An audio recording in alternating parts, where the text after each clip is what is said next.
The Sterling Hotel's rooftop gardens sparkled with thousands of fairy lights woven through flowering vines, creating a canopy of stars above my brother Daniel's wedding reception. 300 guests mingled among marble fountains and rose gardens, their designer gowns and tailored suits reflecting the golden hour sunset. I stood near the service entrance, watching the photographer position my family for formal portraits while carefully stepping around me like I was part of the landscaping. "Can you move a bit to the left?" The photographer gestured at me impatiently. "You're in the background of this shot." I shifted behind a potted hydrangea. From here, I had a perfect view of my mother fussing over Daniel's boutonniere while his new wife, Christine Park, posed with practiced elegance. The Parks were diplomatic royalty. Christine's father was the ambassador to the court of St. James, her mother a renowned international human rights lawyer. My family had been insufferable about the connection for months. "Where's your other daughter?" Mrs. Park asked, glancing around. "Shouldn't she be in the family photos?" My mother's laugh was bright and brittle. "Oh, Maya prefers to stay out of the spotlight. She's always been more comfortable in the background. Not ambitious like Daniel." I watched my father nod, his hand resting proudly on Daniel's shoulder. My younger brother, the golden child who'd graduated from Georgetown and landed a position at the State Department. Meanwhile, I was the eldest daughter who'd wasted my degree by choosing humanitarian work over a prestigious career. "Such a shame," Mrs. Park murmured. "Family should be together." "Maya has never quite understood the importance of image," my mother continued, apparently unaware I was within earshot. "Christine, you're so lucky your sisters are all accomplished. We have Daniel who's brilliant and then Maya does her best." The photographer raised his camera. "Perfect." Everyone smiled. I turned away and walked toward the rooftop edge where the city sprawled below. My phone buzzed. The third message in the past hour from my assistant, Grace. The message read, "The palace confirmed. Invitation is official. They want you there Tuesday for the ceremony. Press will be present. Please advise on statement." Tuesday was 3 days away. The ceremony was at Buckingham Palace. And my family had absolutely no idea. "There you are." Christine's younger sister, Patricia, found me by the railing. "Why aren't you in the photos?" "Your family is very important," I said carefully. "My mother wants the photos to reflect the right image." "What do you do anyway?" "I work in international humanitarian coordination. Disaster relief, refugee services, crisis management." "That sounds incredibly important." "It doesn't come with a fancy office or government title, so in my family's eyes, it doesn't count." I tried to keep the bitterness from my voice. "But I'm used to it." The reception moved inside as the sun set. The Sterling's grand ballroom had been transformed into a garden paradise. I found my assigned seat at table 12. Positioned behind a decorative pillar that partially obscured the head table. Dinner was a parade of elaborate courses. Ambassador Park gave a speech about the union of families and the importance of legacy. My father spoke about Daniel's achievements and bright future. No one mentioned me, though I noticed several guests whispering and glancing in my direction with what looked like pity. "Is it true you work with refugees?" An older gentleman at my table leaned over, his British accent crisp. "I'm Sir Geoffrey Hartwell. Retired from the Foreign Office." We talked quietly through the main course while the rest of the table engaged in louder conversations. Sir Geoffrey asked insightful questions about logistics, funding challenges and coordination with international agencies. "This work sounds remarkably similar to the Emergency Relief Coordination Committee operations," he said thoughtfully. "Are you familiar with them?" "Quite familiar," I said with a small smile. "I chair the committee." His fork paused. "You chair the ERCC?" "The UN committee. For the past 2 years. Before that, I was Deputy Director of Operations for UNHCR's Emergency Response Division." Sir Geoffrey pulled out his phone, typed quickly and his face transformed. "Maya Sharma. Age 34. Currently chairs the UN's Emergency Relief Coordination Committee. Recipient of the Nansen Refugee Award. Advisor to the European Commission." He looked up, stunned. "And your family doesn't know?" "They've never asked. When I try to explain, my mother says I'm being boastful. My father once told me working for nonprofits meant I'd given up on having a real career." I gestured toward the head table. "They wanted me to go to law school or join the Foreign Service. When I chose humanitarian work, They decided I was the unsuccessful child. Sir Geoffrey looked appalled. You literally coordinate international emergency response. You've saved countless lives. But I don't have a prestigious title they can brag about at dinner parties. I took a sip of wine. I stopped trying to prove myself years ago. The lights dimmed as speeches began. Christine's father spoke eloquently about diplomacy. My mother gushed about how blessed they were to join families with the Parks. Several relatives shared stories about Christine's achievements. No one asked me to speak. No one even acknowledged I existed beyond the brief mention that Daniel had a sister who preferred to work quietly behind the scenes. My phone buzzed again. Grace, Palace needs confirmation for press release. They're announcing all recipients tomorrow morning. Your name will be public. I excused myself and stepped into the hallway to call her back. Grace, I'm at my brother's wedding. Can this wait? Not really. The Palace is announcing the Queen's Young Leaders Awards recipients tomorrow at 9 a.m. London time. Your name will be on the list. They want to know if you'll be bringing family to the ceremony on Tuesday. I laughed, slightly hysterical. My family doesn't even know I was nominated. Maybe tell them before the news breaks? I hung up and leaned against the marble wall. In 3 days I would be at Buckingham Palace receiving an award from the Queen for humanitarian service. In 3 hours my family would probably forget I'd attended this wedding at all. The ballroom doors opened and Patricia emerged. They're about to cut the cake. Are you okay? Before I could answer, a commotion erupted from the ballroom. Raised voices, chairs scraping. Patricia and I rushed back inside to find the reception in chaos. At the entrance, a man in formal palace livery stood holding an ornate envelope. Beside him was a woman I recognized immediately, Dame Elizabeth Thornberry, the Queen's private secretary for Commonwealth Affairs.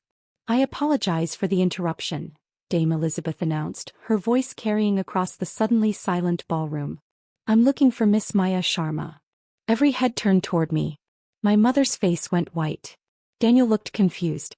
Ambassador Park stood up, clearly recognizing the palace official.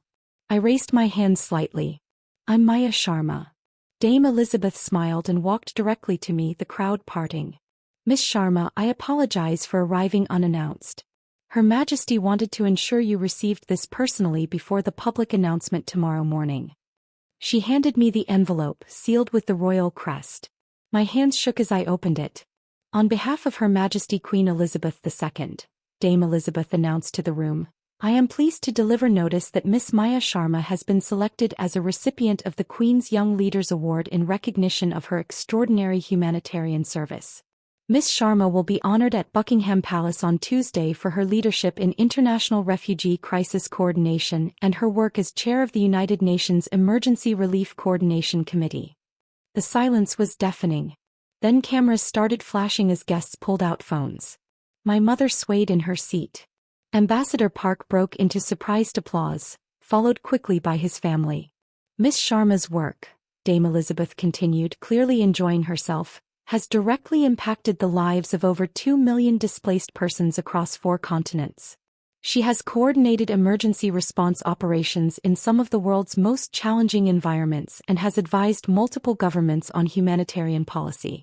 Her Majesty specifically requested I convey her personal gratitude for Miss Sharma's service to vulnerable populations throughout the Commonwealth. Sir Geoffrey stood up from our table. I can personally attest to Miss Sharma's exceptional work. Her strategic coordination during the Ukrainian crisis was instrumental in preventing catastrophic humanitarian disaster. She is one of the most effective humanitarian leaders of her generation. Daniel had gone very pale. Christine was staring at me like I'd grown a second head. My mother looked like she might faint. Dame Elizabeth handed me a second envelope. The palace has prepared a press release announcing all recipients. It will be released at 9 a.m. tomorrow London time. We wanted to ensure you had advance notice. Will you be bringing family members to the ceremony? I looked at my parents, at Daniel, at the 300 guests who'd spent the evening treating me like an embarrassing afterthought. I'll need to check my schedule and get back to you. Of course. Dame Elizabeth lowered her voice slightly. Her Majesty was quite insistent about recognizing your work publicly. She feels humanitarian service too often goes unacknowledged, particularly when it's done by young women from immigrant families. My mother finally found her voice. Maya? You work for the United Nations? You're getting an award from the Queen. His mom. I've worked for the UN for 6 years. The ERCC position has been my role for the past 2 years. I tried to tell you when I was appointed, but you said I was exaggerating my importance. Ambassador Park approached. Miss Sharma, I had no idea Daniel's sister was the Maya Sharma. Your work on the Syrian refugee integration framework was brilliant. We studied it extensively at the embassy. Thank you, Ambassador. I must apologize. Had I known we had such a distinguished humanitarian at the reception, I would have insisted she be properly honored. Your work quite literally saves lives. Daniel stood up from the head table, his face flushed. Maya, why didn't you tell us? This is incredible. I tried to tell you, Daniel. Multiple times. You told me I was being dramatic about volunteer work, and that I should focus on building a real career. Kept my voice level. Dad said working for nonprofits was throwing away my education. Mom told the photographer to keep the unsuccessful sister out of the formal photos. So I stopped trying to explain. My father had tears in his eyes. Maya, we didn't understand. You thought I was a failure because I don't have a corporate job or government title. You thought humanitarian work was charity volunteering, not a career. You never asked for details because you'd already decided I was the disappointing daughter. The photographer who'd positioned me behind the hydrangea earlier was now photographing me with Dame Elizabeth, capturing every moment. The woman who'd told me I was ruining backgrounds now wanted me as the centerpiece. The palace press office will be distributing photos from Tuesday's ceremony, Dame Elizabeth mentioned. There will be significant media coverage. BBC, CNN International and several Commonwealth broadcasters will be present. My mother looked stricken. Maya, you have to let us come to the ceremony. We're your family. You're my family when it's convenient. When someone important validates me, suddenly I'm worth acknowledging. But 3 hours ago, you told a room full of people that I was comfortable in the background because I'm not ambitious. Christine stepped forward. Maya, I think there's been a terrible misunderstanding. Your work is extraordinary. The problem isn't that you had no idea. The problem is that you never tried to find out. I've been doing this work for over a decade. I've tried to explain it dozens of times. You all decided it wasn't worth understanding because it didn't fit your definition of success. Patricia pushed through the crowd and hugged me fiercely. I think you're amazing. And I think it's appalling that your own family treated you like this. Sir Geoffrey appeared at my elbow.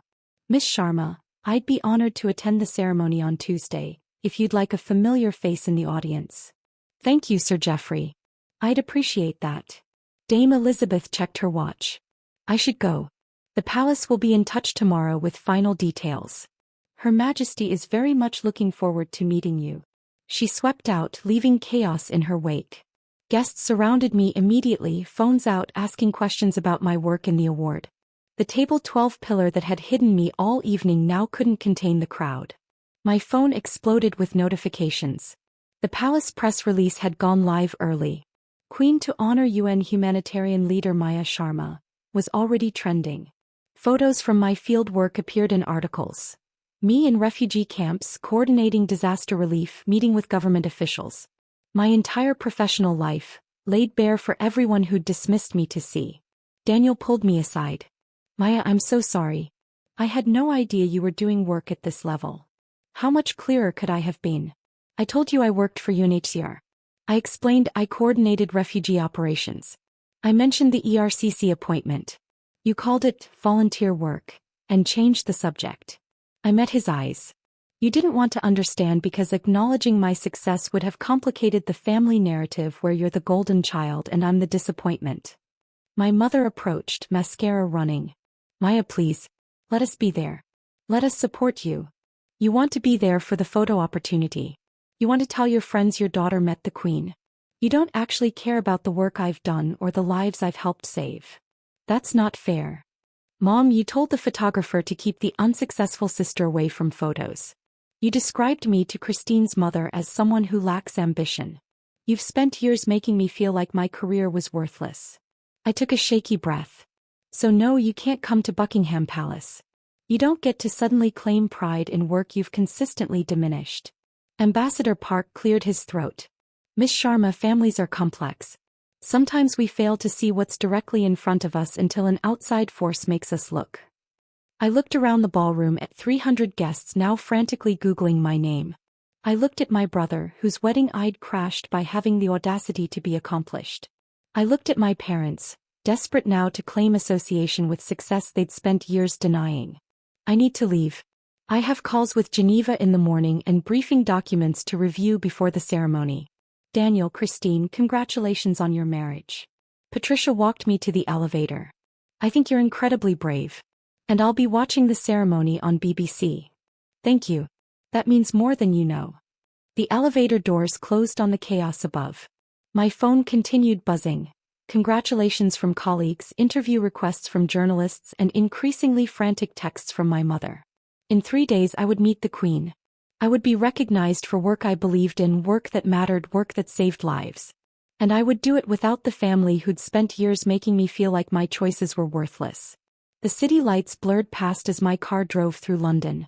Behind me, my brother's wedding reception continued, now dominated by the revelation that the unsuccessful background sister was actually more accomplished than anyone had bothered to discover.